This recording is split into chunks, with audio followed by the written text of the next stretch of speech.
net soos wat jy sit, vat die persoon se hande langs jou en dan bid ons saam. Ons almagtige God. Here, hierdie woorde wil ons vandag lees en ons wil dit nie net in teorie ken nie. Ons wil nie net dit lees wat op papier is en probeer sin maak daarvan nie. Ons vra dat hierdie woorde vir ons lewend sal word. U weet wat elkeen nodig het en u weet waar elkeen hulle self bevind.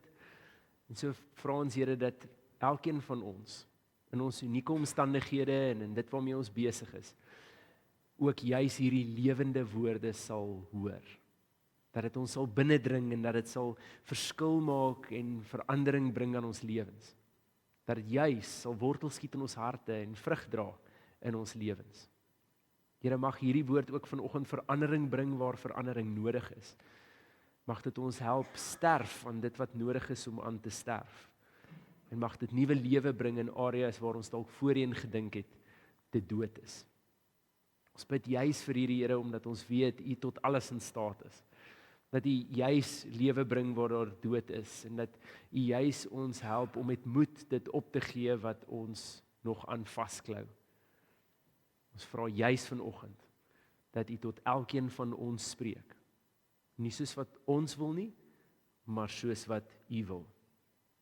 Here, hierdie bid ons nie uit verdienste nie, maar alleen uit U genade. Amen.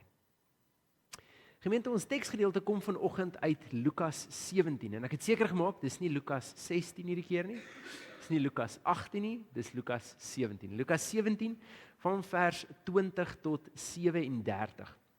En die teksgedeelte wat ons gaan lees, mag dalk bietjie vreemd klink vir dit wat ons vandag bespreek. Of dalk pas dit vir jou juis. Vanoggend vra ons onsself af, wat is die koninkryk van God? Ons vier vandag Drie-eenheid Sondag en dis gewoonlik die tyd in die kerklike jaar waar ons juis fokus op die koninkryk van God en dit wat dit inhou. En ons is gemaklik om vir mekaar te sê dat ons aandeel het aan die koninkryk, dat ons 'n rol het om te speel in die koninkryk, dat die koninkryk van God juis vir ons is as gevolg van Jesus se opoffering. Maar dan kom die vraag nou, maar wat is die koninkryk presies? Want daar is sekere Bybelse terme wat in die Bybel gebruik word en waarvoor ons nie vandag 'n verwysingsraamwerk het nie. Een van die voorbeelde daarvan is byvoorbeeld reinheid en onreinheid. In ons kultuur en taal vandag het ons nie regtig meer 'n verwysing daarvoor nie. Ons kan so 'n bietjie praat oor om vuil te wees en skoon te wees of om eenkant gesit te wees vir iets en om besmet of gekompromiteer te wees. Maar dis die naaste wat ons daarin kom en dis nie heeltemal die beginsel of die betekenis van reinheid en onreinheid in die Bybel nie, maar dis die naaste wat ons het om dit te probeer beskryf.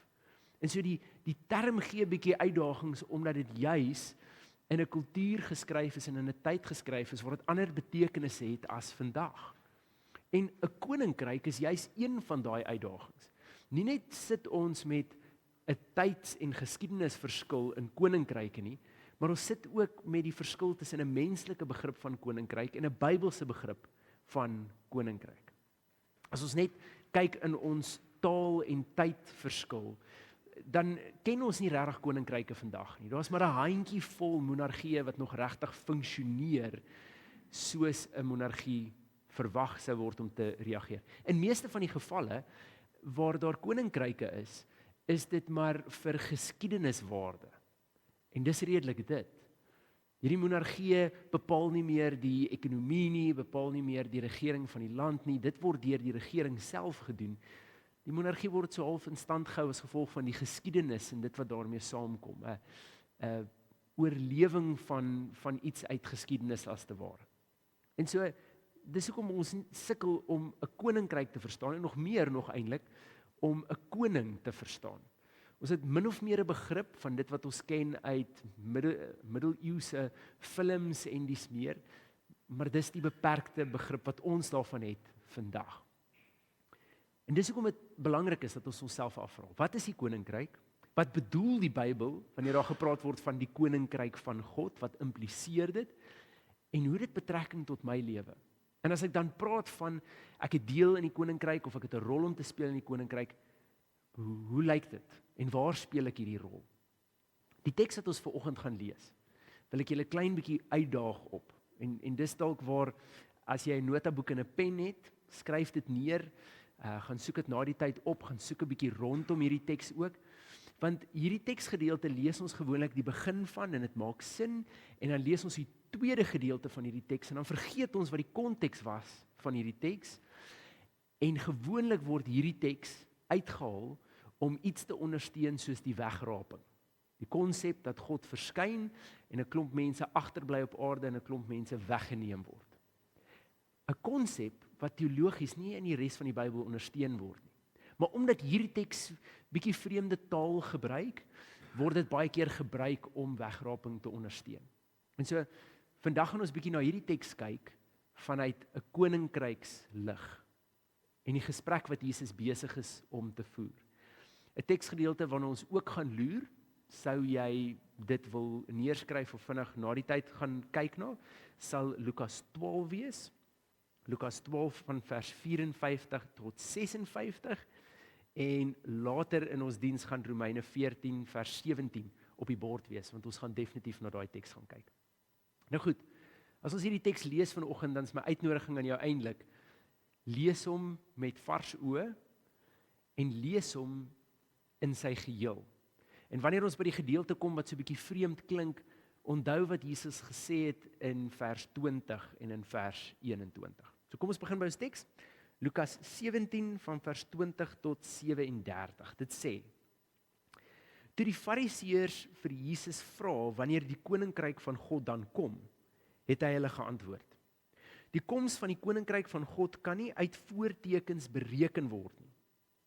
Hulle sal nie kan sê, kyk, hier is dit of daar is dit nie. Want die koninkryk van God is hier by julle.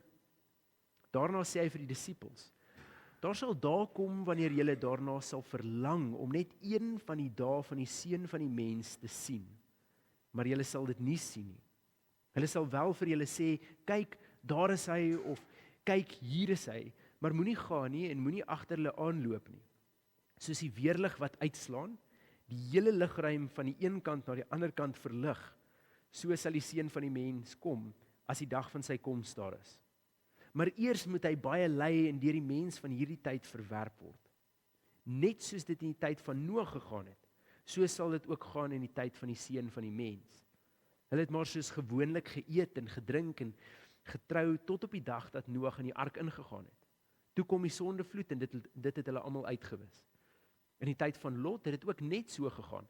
Hulle het maar soos gewoonlik geëet en gedrink, gekoop en verkoop, geplant en gebou, maar op die dag toe Lot Sodom verlaat het, het vuur en swaal uit die hemel gereën, en dit het almal uitgewis. Net so sal dit ook gaan op die dag wanneer die seun van die mens verskyn. Dan moet die man wat op die dakstoep sit, nie ingaan om sy besittings in die huis te gaan gryp nie.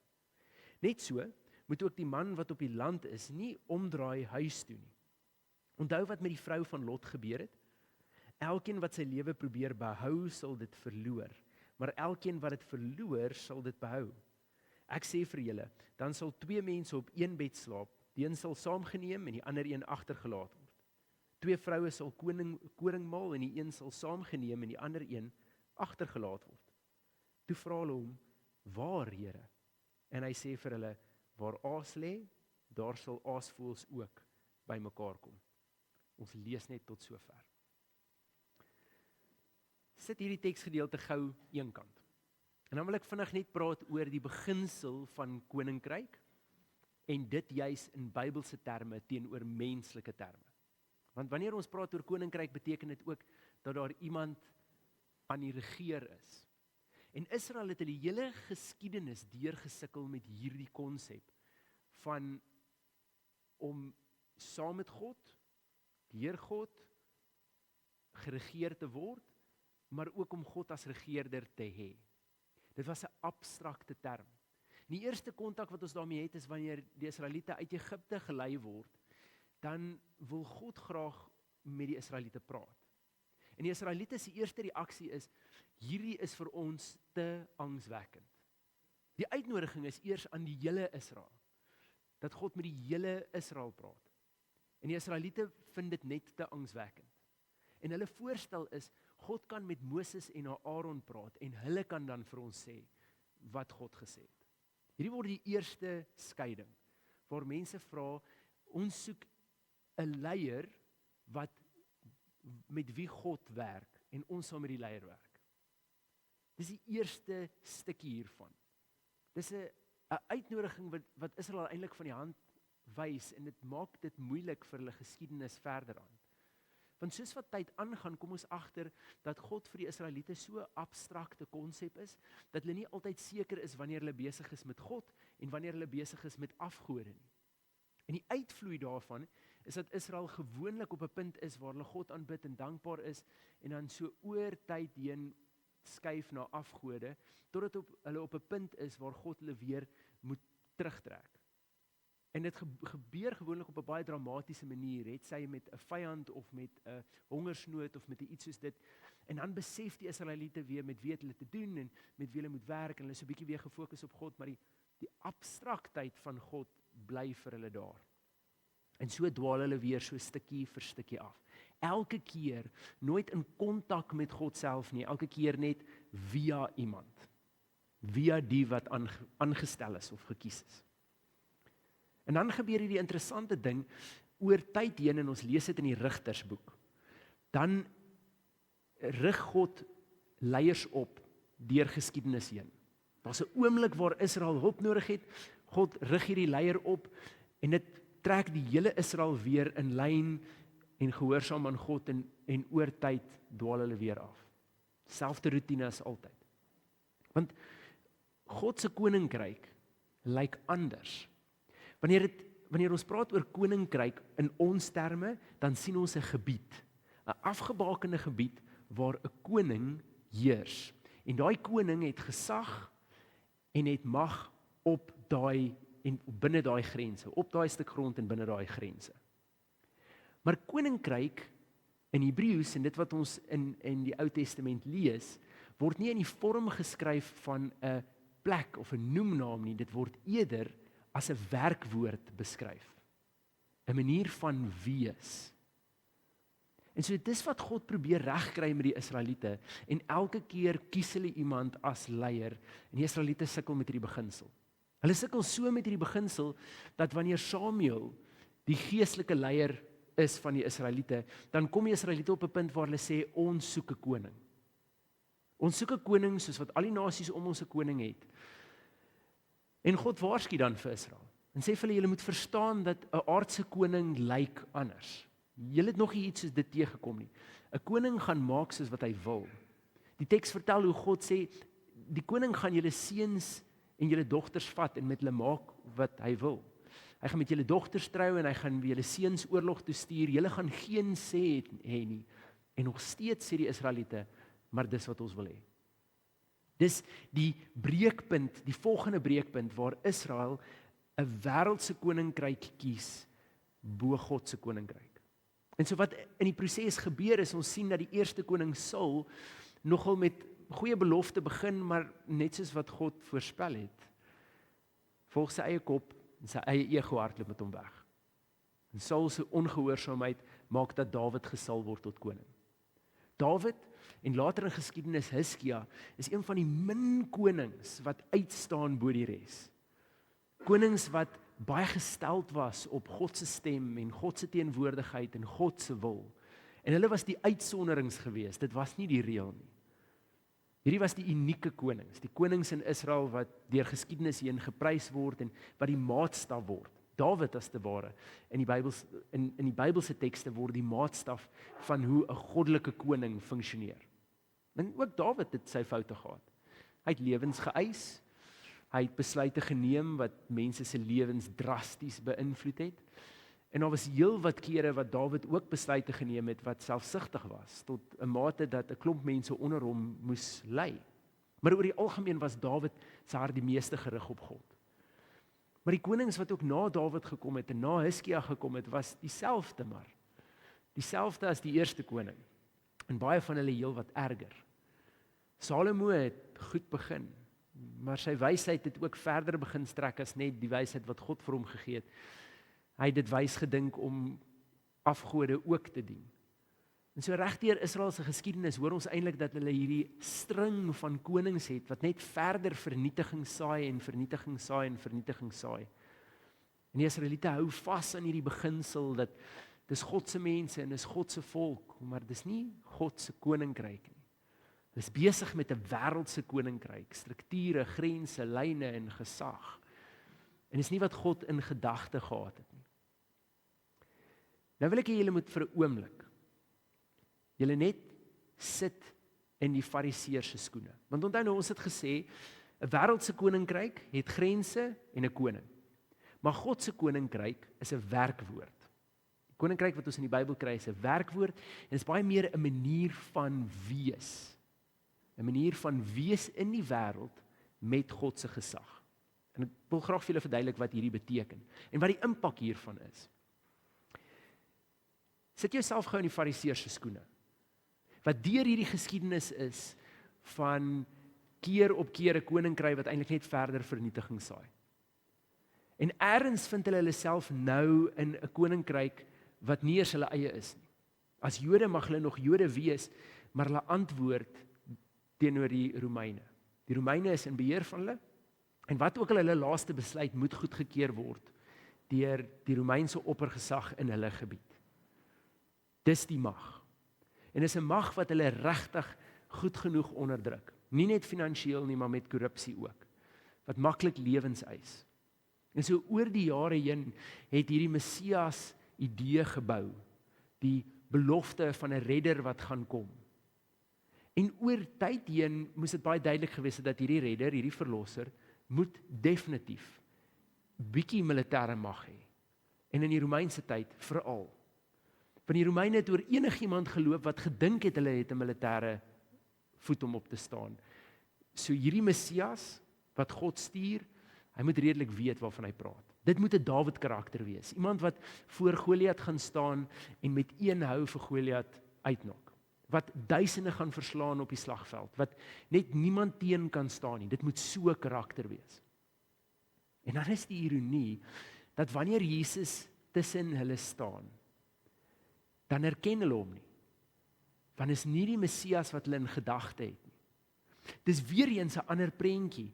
Hulle verwag dat hierdie wêreldse koninkryk op sy kop gaan gekeer word tot eer van God, terwyl Jesus is hier om God se koninkryk te bring. Nie 'n plek nie, maar 'n manier van wees met God se gesag en krag. Dis 'n totaal ander prentjie. En hulle sukkel met hierdie konsep. Wanneer Jesus vir die Fariseërs sê, hierdie tempel sal ek afbreek en in 3 dae sal ek 'n tempel oprig, dan kyk hulle vas in die fisiese tempel en hulle kan nie dink dat Jesus enigsins hier sou kon sin praat nie. Hierdie klink godslasterend. En in werklikheid is Jesus besig om hulle te sê, hierdie tempel het nie meer waarde nie. Die tempel wat ek nou bou is die liggaam van Christus, die kerk. Ek en jy. Dis God se koninkryk. Dit lyk anders as die wêreldse koninkryk. Maar so die Fariseërs hou vas aan hierdie fisiese prentjie en die Messias wat hulle verwag het, wat moes kom, dis die een wat hulle op die ou en doodmaak. Want dit kan nie wees nie. Hulle is so oortuig dat hierdie nie die Messias kan wees nie, dat hulle Jesus doodmaak met die wete of die verwagting dat hulle God 'n guns doen. Dat hulle hierdie doen in diens van God. En so wanneer Jesus hier met hulle praat, dan praat hy met 'n groep mense wat veronderstel was om die Messias te sien, maar nie die Messias sien nie. Wat veronderstel is om die seun van God te erken, maar nie die seun van God erken nie. Wat veronderstel is om dit waarmee God besig is, te kan raak sien, maar hulle sien dit nie raak nie. Dis juis hier op hierdie punt wat Jesus hulle aanvat in die Lukas 12 teks. In die Lukas 12 teks vers 54 tot 56, waar hy vir hulle sê, julle kan 'n wolkie sien en weet daar kom reën. Julle kan na die weertekens kyk en julle weet watter weer kom, maar julle kan nie om julle kyk na die tekens van die tye en weet waarmee God besig is nie. Julle kan nie eers dit raak sien nie. En so dan kom dit op hierdie klimaks van die verhaal wat ons gelees het. hulle vir Jesus vra, goed, maar wanneer kom die koninkryk van God dan? En Jesus sê vir hulle, die koninkryk van God is by julle. Dis nie iets waarvoor jy wag nie, dis hier. Die seun van die mens, my verskyning, dis ook iets waarna jy moet oplet. Want op hierdie oomblik kyk jy eintlik vir hom en jy sien dit nie. En dan gaan 'n tyd wees wat ek kom nadat ek gelei het. Wat weer Jesus se verskyning was nadat hy uit die dood opgestaan het. En dan skets hy hierdie prentjie oor hoe die persoon wat hom dan sien, nie moet teruggryp na hulle ou lewe nie. Nie eers probeer moet regmaak wat hulle mee besig is nie, maar hom net volg. En hierdie was nie 'n vreemde beginsel nie. Was daar nie juis 'n disipel wat eers 'n klomp familiegoed moes afhandel toe Jesus hom roep nie? En Jesus wat hom uitgenooi het en gesê het, volg my. Want jou familie het hiermee niks uit te waai nie. En dis wat die disipel gevolg het. Dis ook wat die disipel gedoen het. Die uitnodiging was juis dat ek my lewe agter my los en nie daaraan vashou nie. En dis hierdie uitnodiging wat Jesus gee. Hy sê dat wanneer ek verskyn en die wat my erken, daar gaan die wees wat my erken en die wees wat my nie erken nie. En die wat my erken gaan saam met my stap en die wat nie my erken nie, gaan bly waar hulle is. Maar daar's nie eers tyd vir omdraai of vasgryp aan jou lewe nie, dis 'n laat gaan, want die wat aan hulle lewe vasklou gaan dit verloor en die wat bereid is om dit te verloor, gaan hulle lewe kry. En so hierdie teksgedeelte is Jesus wat vir die Fariseërs sê, die koninkryk is klaar tussen julle. En hy sê iets van na sy dood. Wanneer hy opstaan uit die dood, soos wat hy verskyn het aan die disippels en die Emmausgangers, is daar geleentheid om te volg. En nou wat? Party het gevolg, ander het gebly. En die wat gebly het, het iets gemis van die verlossing waarvoor daar klaar vir hulle betaal is. En die wat saam met Jesus gegaan het, het 'n nuwe lewe ontdek. En deur die eeue gebeur dit nog so, dat ons keuses het tussen lewe en dood. 'n Keuse het om saam met Jesus te gaan of agter te bly. Maar waar's die koninkryk? Hier, by ons, om ons. Wil jy ons moet gou gaan na die Romeine teks toe. As 'n stuk hiervan nog dalk vir jou onduidelik is en jy nie hieroor seker is nie. Die Romeine 14 vers 17 teks. Vers 17 is ons fokus. Maar julle moet nou in gedagte hou, hier is Paulus besig met 'n argument met die Romeinse burgers, die kerk in Rome. Daar was 'n gebruik dat soos wanneer jy nou jou vleis gebring het vir as offer, en dit was so aan die Joodse kultuur ook, maar aan die afgodskultuur ook. Vir watter god jy ook al dan jou offer gebring het jy die bloed gesprinkel, 'n gedeelte van daai vleis geoffer en dit wat oorgebly het jy familie en vriende genooi om saam met jou te kom gaarmaak en fees vier. Dit was 'n fees wat jy dan gevier het na aanleiding van dit wat jy klaar gegee het. En dan was dit nou moeilik vir 'n handjievol gelowiges in Rome wat soms nog steeds vriende gehad het wat nie gelowiges was nie, of wat afgode gedien het. Wat uitgenooi sou word na hierdie geleenthede toe waar hulle dan van die vleis moet eet. En die stryd was, moet ons dan van hierdie vleis eet want is aan 'n afgod geoffer? En Paulus sê vir hulle, dit maak nie saak nie. Want afgode bestaan nie. Daai persoon het in hulle verbeelding iets opgeoffer aan 'n God wat nie mag het nie en 'n God wat nie krag het nie en wat maar net 'n afbeelding is. So as jy die geleentheid het om fees te vier saam met familie en vriende, gaan vier dit. Eet saam, daar sal niks fout wees met die vleis nie.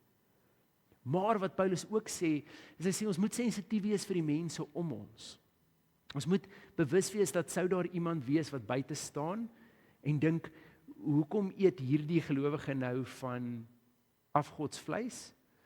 En hierdie persoon nie verstaan hoe dit kan werk, dat 'n gelowige dit doen nie, dan is dit beter om liewers nie saam te gaan fees vier nie, en dan is dit beter om liewers nie van hierdie vleis te gaan eet nie. En Paulus se argument is dat ons mekaar nie in geloof laat struikel nie. Ons gaan mekaar eerder in geloof ondersteun. En dan maak hy hierdie opmerking in vers 17. Wanneer almal stry oor moet ons of moet ons nie, mag ons of mag ons nie, dan herinner Paulus hulle, die koninkryk van God is tog nie 'n saak van eet en drink nie, maar van gehoorsaamheid aan God, vrede en vreugde wat die Heilige Gees aan ons gee. Die koninkryk van God is nie 'n saak van eet en drink nie, maar van gehoorsaamheid aan God, vrede en vreugde wat die Heilige Gees ons gee. So as jy iets prakties wil hê van die koninkryk van God, dan is dit dit. Die koninkryk van God is juis my manier van wees in die wêreld met God se mag en gesag. En ek funksioneer en leef deur hierdie gesag, nie omdat ek dit verdien het nie, maar omdat dit die prys is wat vir my betaal is. God se lewende Gees wat nou in my woon. En so die maklikste maatstaf is dat ek hierdie koninkryk uitleef wanneer ek gehoorsaam is aan God en wanneer ek die vrede en die vreugde van die Heilige Gees uitleef. So wanneer ek kom in my gesin en ek is nie besig om 'n agent van vrede en vreugde te wees nie, dan in daai oomblik is ek besig met my eie koninkryk en nie God se koninkryk nie. As ek in my besigheid of in my werk instap en ek is nie gehoorsaam aan God en 'n agent van vrede en vreugde nie, dan is ek in daai proses weer eens besig met my eie koninkryk en nie met God se koninkryk nie. Die uitvloei hiervan is dat ek en jy klaar met God se koninkryk waar ook al ons gaan, omdat dit 'n manier van wees is en nie 'n plek is nie. Binne God se autoriteit en gesag kan funksioneer in ons huishoudings, in ons werke, in ons dorp en in ons gemeenskappe. Dis wat aan ons gegee word. En so wanneer God ons uitnooi en sê ons het 'n rol om te speel in die koninkryk en ons het deel aan die koninkryk, dan beteken dit dat ons juis na elke area waarheen ek gaan, ook hierdie manier van wees uitleef. Dat ek die koninkryk van God as te ware bring waar ook al ek gaan, dis my rol. Ek leef vanuit hierdie autoriteit en gesag van God, vanuit hierdie wees leef ek. Oral waarheen ek gaan. Of ek om 'n braaivleisvuur staan, of ek by die werk is, of tussen vriende is, of ek by die huis is en by my gesin is, en of ek inkopies koop. Die koninkryk van God is hier, besig om in gehoorsaamheid aan God, en in die vrede en die vreugde wat die Heilige Gees gee, te leef. Gemeente, en dis hoekom ons bid. Laat Heer U koninkryk kom. Laat U wil geskied. Want daai goed is hand aan hand. Wanneer ons bid, laat U koninkryk kom, dan is dit nie, laat U koninkryk een of ander tyd, of op 'n stadium, of in die toekoms kom nie. Wanneer ons dit bid as gelowiges, dan sê ons, Here, waar ek nou is, laat hierdie koninkryk kom. Laat dit deur my vloei, laat U wil hier geskied. Nie my wil nie, nie my koninkryk nie, nie my manier van doen nie. Laat U koninkryk kom. God se koninkryk is nie 'n plek nie. Dis binne in ons. Dis 'n manier van wees. En dis die manier waarop ons gehoorsaam is aan God en die vrede en die vreugde van die Heilige Gees elke dag uitleef. En as daar enige iets is wat geskiedenis ons geleer het, is dit dat elke keer wanneer ons 'n ander koninkryk probeer vestig as God se, mense seer kry en lewens geneem word. Gemeente, kan ons as koninkryk van God gaan leef in hierdie wêreld? Kan ons as koninkryk van God 'n bydrae gaan maak in ons gemeenskap en waar ook al ons betrokke is? Kan ons as deel van God se koninkryk ook deel hê aan die verandering wat dit meebring en die impak wat dit het in mense se lewens? Amen. Ek dink dis ook belangrik dat ons noem, dit raak 'n bietjie moeilik om die koninkryk van God uit te leef en die koninkryk van God te wees in 'n wêreld daar buite as ons dit nie is in ons gesinne nie. En so met hierdie wil ek julle aanmoedig. Mans, bid vir julle vrouens, bid vir julle kinders, gedurig. Vrouens, bid vir julle mans, bid vir julle kinders, gedurig. Kan ons in ons huishoudings begin, in ons gehoorsaamheid aan God, en ons vrede en vreugde wat die Heilige Gees ons gee. En kan dit dan van daar af uitvloei na buite. Mag die God wat altyd met ons is, Jesus wat die voorbeeld was van die Vader se liefde en die Gees wat ons lei in waarheid en wysheid, met my en jou elke dag tasbaar wees in alles wat ons doen. Amen. Dankie dat jy ingeskakel het by hierdie diens. Ons wil ook graag van jou wil hoor. As jy getuienis het om te deel, of jou storie het om te deel, of jy het net 'n eenvoudige gebed nodig, kontak ons gerus. My kontakbesonderhede is net na hierdie gedeelte. En natuurlik moet ons ook vir mekaar sê dat bediening nie net in 'n silo gebeur nie, dat ons hulpbronne nodig het om dit te doen. As jy graag by hierdie gemeente wil bydra, finansiëel of op 'n ander manier, laat ons gerus weet. Ons bankbesonderhede sal ook hierna sigbaar wees, sowel as ons SnapScan kode as jy verkies om op so 'n manier jou gedeelte te gee. Dankie dat jy ingeskakel het en vandag deel gevorm het van ons. En ons hoop om jou binnekort weer te sien en om van jou te hoor. Totsiens.